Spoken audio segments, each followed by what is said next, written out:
बिस्मिल्लाहिर्रहमानिर्रहीम। अस्सलाम वालेकुम। एक वीक व्लॉग के साथ हाजिर हूँ ज़ाहिदा सदीक। और शुरू करते हैं। आज इमरान खान ने एक बार फिर कश्तियां जला दी और फिर मीडिया हमारा जो अखलाकी दस्त दे रहा है औरतों के बारे में, जबान के बारे में, उसके बारे में बात करेंगे। और फिर इमरान खान का जो है 180 सीटें वापस लेने का चैलेंज, और फिर तगड़ी सियासत यानी कि अली मीन गंडापुर सामने लाई जाएगी।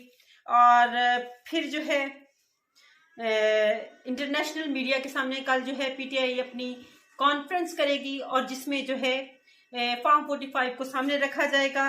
फिर इसके बाद जो है हम इसमें डिस्कस करेंगे कि एक बाकायदा कैंपेन जारी है पीटीआई आज़ाद उम्मीदवारान को जो है अपने साथ शामिल करने की, और वो ढोंग रचाया जा रहा है। 32, 33, 36 करोड़ में वो जी खरीदे जा रहे हैं। और जब बाहर आकर बयान देते हैं हमसे ये जबरदस्ती बयान लिया गया है और अवाम को यानी कि हमें, लेकिन इनके पीछे कोई ना अदारा शामिल है, अदारों को बदनाम करने की कोशिश की जा रही है।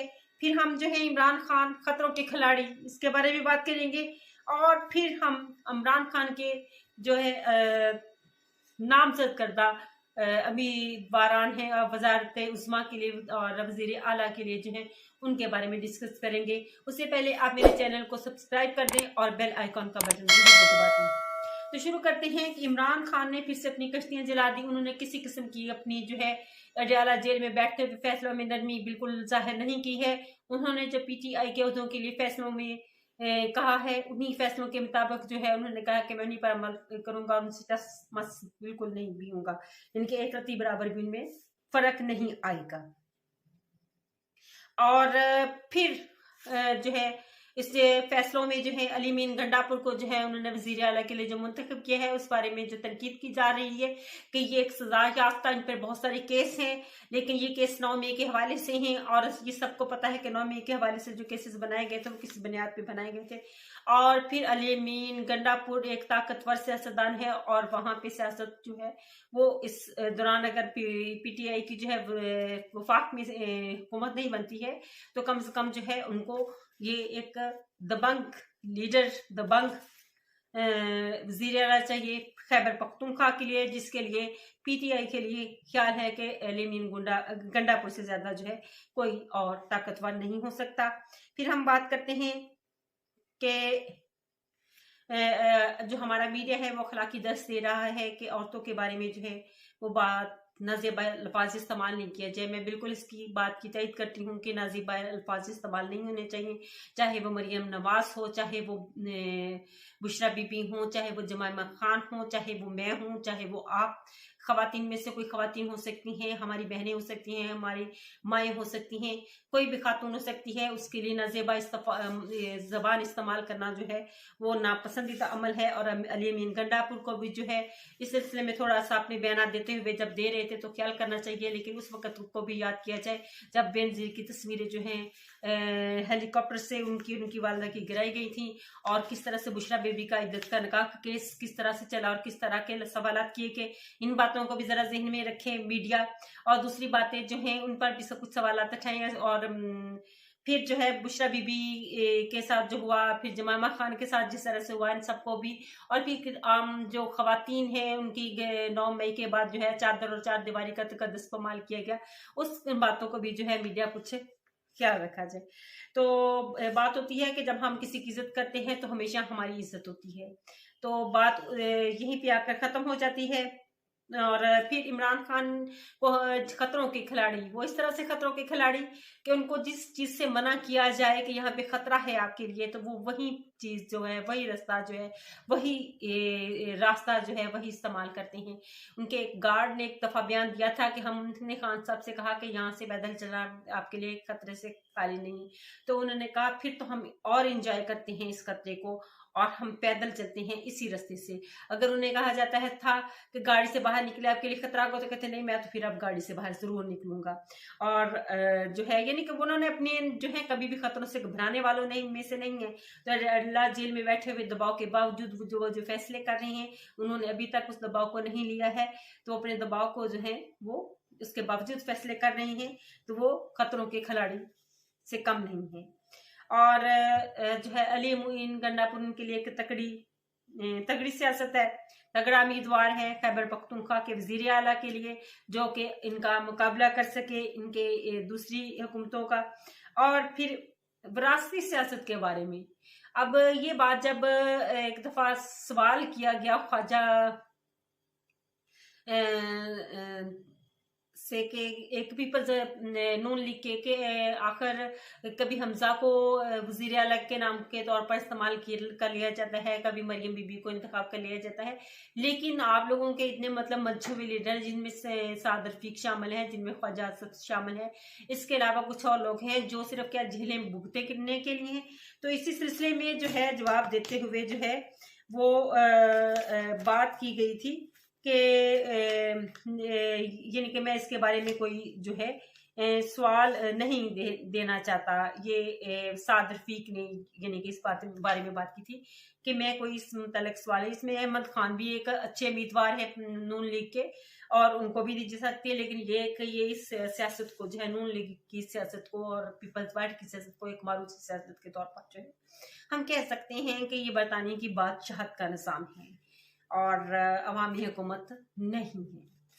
और फिर हम बात करेंगे इंटरनेशनल मीडिया के सामने जो है पीटीआई ने जो है अपनी कल एक प्रेस कॉन्फ्रेंस करेंगे जिसमें फार्म 45 को जो है वो शामिल किए इनको सामने रखे जाएंगे, उनको दिखाया जाएगा कि ये फार्म 45 हैं, उनके मुताबिक ये देखें कि हमारे ये रिजल्ट्स हैं और ये हमारी सीटें हैं और इन पे हमारे साथ जो है ये रिजल्ट्स तब्दील किए गए।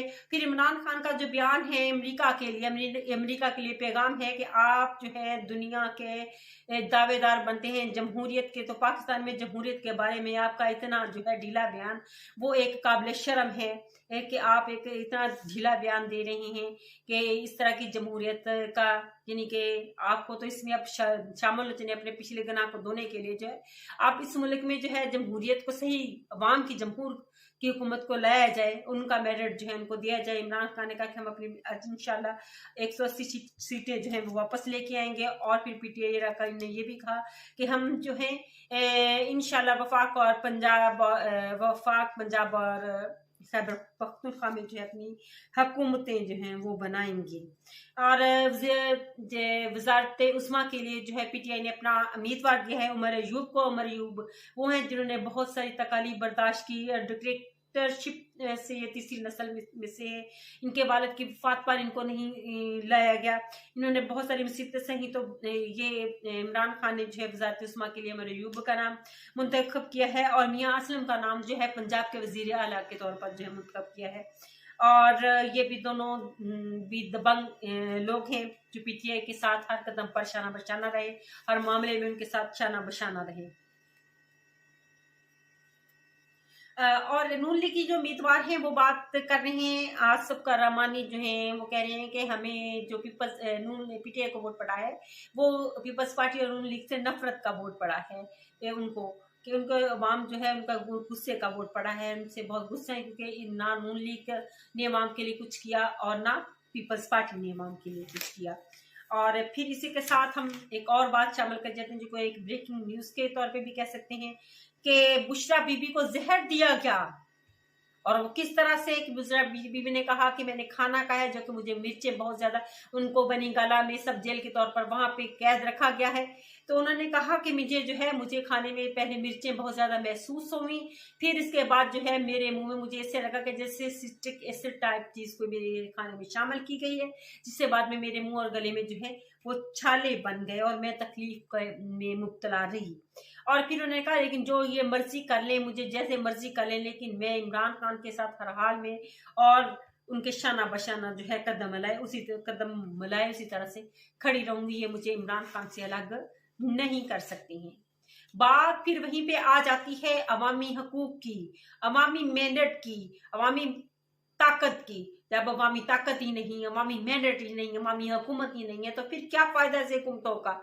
तो हमारे फिर अदारे जो हैं वो खुद स्टैंड ले लें इस जगह पे, इसके मुल्क की सूरत हाल को बेहतर करने के लिए खुद कर लें। दुनिया पहले भी तो बहुत कुछ कर रही है, कोई बात नहीं, हम इसको बर्दाश्त करेंगे, लेकिन इस मुल्क की आसानी के लिए, इस मुल्क के जो है अवाम की आसानी के लिए, इस मुल्क के अवाम के मफादात के लिए, एक यहाँ से जो है जैसे ये आजाद उम्मीदवार 32-37 करोड़ में बिक रही हैं, आया ये अपने हालात दुरुस्त करने के लिए वोट लिए थे इन्होंने अवाम से? अवाम ने तो वोट दिया अपने हालात दुरुस्त करने के लिए, लेकिन इन्होंने जो क्या किया, अपने हालात दुरुस्त करने शुरू कर दिए। इसमें उनके अपने हालात दुरुस्त हुए हैं, अवाम के हालात नहीं। आपने आज तक जितने भी लोग हैं इलेक्शन में खड़े देखे, उनके अपने हालात दुरुस्त में हैं, अवाम के हालात दुरुस्त नहीं। अवाम उसी तरह से बेरोजगारी में और तंगदस्ती में, महंगाई में, उसी में पिस रहे हैं।